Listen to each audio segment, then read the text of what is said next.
আমি যে কথাটা বলতে চেয়েছিলাম, বিরোধী দলের নেতা বলেছেন উনি মুক্তিযোদ্ধা পরিবারের লোক এবং উনি শহীদ পরিবারের লোক এবং উনি জামাতে ইসলাম করেন।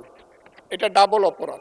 উনার দলের লোকজন এখানে বসে আছে, তারা আমাকে ফজা পাগলা বলে কথা বলে। উনি একদিন এটা মুক্তিযোদ্ধা পরিবারের লোক কেউ জামাত করতে পারে না। যতদিন রয়্যাল বেঙ্গল টাইগার থাকবে, মুক্তিযোদ্ধা জিন্দাকার কোনোদিন এদেশে জয় লাভ করতে পারবে না। মুক্তিযোদ্ধা পরিবারের লোক কেউ জামাত করতে পারে না। আর শহীদ পরিবার, আমার আইডেন্টিটি নিয়ে প্রশ্ন করা হয়েছে, এটা গুরুতর অপরাধ করেছেন উনি।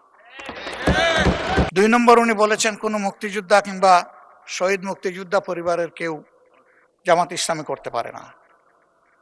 তাহলে উনাকে জিজ্ঞেস করে করা লাগবে? মুক্তিযুদ্ধে তার অবদান সবকিছুই বলেছেন, কিন্তু নিজের অবদান বলতে গিয়ে আরেকজনের অবদানের উপরে হাতুড়ি পিটানোর অধিকার কাউকে দেওয়া হয়। তিনি পার্সোনালি আমাকে হার্ট করেছেন।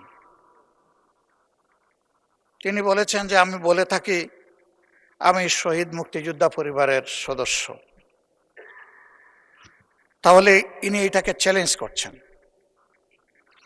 2 নম্বর, উনি বলেছেন কোনো মুক্তিযোদ্ধা কিংবা শহীদ মুক্তিযোদ্ধা পরিবারের কেউ জামাত ইসলামী করতে পারে না। তাহলে উনাকে জিজ্ঞেস করে করা লাগবে? এটি আমার নাগরিক অধিকার। আমি কোন দল করব, কোন আদর্শ আমি অনুসরণ করব, এর উপর হস্তক্ষেপ করার ন্যূনতম কোনো অধিকার রাষ্ট্র কিংবা সংবিধান কাউকে দেয়নি। আমি এটার তীব্র নিন্দা জানাই।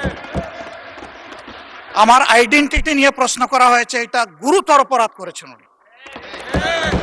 আবার আমার আদর্শ সিলেকশনের ব্যাপারে উনি কথা বলেছেন, এটা বাড়তি অপরাধ করেছেন। আমি অনুরোধ করব মাননীয় স্পিকার, তার এই অসংসদীয় অংশটা এখান থেকে যেন এক্সপাঞ্জ করা হয়।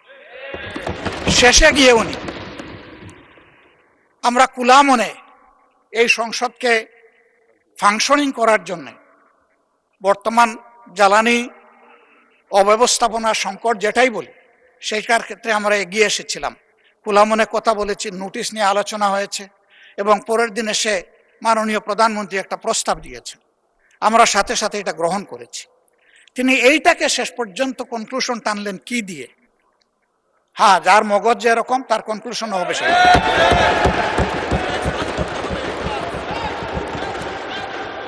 তার মতো একজন প্রবীণ ব্যক্তির কাছ থেকে, রাজনীতিবিদদের কাছ থেকে আমি এই ধরনের আচরণ আশা করিনি। আমরা এখানে প্রথম দিনই বলেছি ভালো কিছু শিখতে এসেছি। কাউকে হিট করা, গালি দেওয়া, এর মাধ্যমে বড় কিছু অর্জন করা যাবে না। কিছু গোলাবাজি হতে পারে বড় জোর, কিন্তু তার চাইতে বেশি কিছু হবে না। আর সাধারণত যুক্তি যখন ফুরিয়ে যায়, মাথা তখন গরম হয়ে যায়। একটা প্রবাদ আছে, রেগে গেলেন তো হেরেই গেলেন।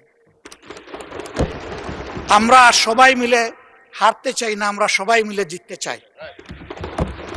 এই জন্য সবাই যেন মাথাটা একটু ঠান্ডা রেখে যুক্তির সাথে সত্য নির্ভর কথাগুলা বলি, তাতে অবশ্যই দেশবাসী উজ্জীবিত হবে, এই সংসদের প্রতি মানুষের আস্থা তৈরি হবে এবং দেশটাকে নিয়ে সবাই মিলে আমরা সামনে এগিয়ে যেতে পারবো। ধন্যবাদ মাননীয় স্পিকার।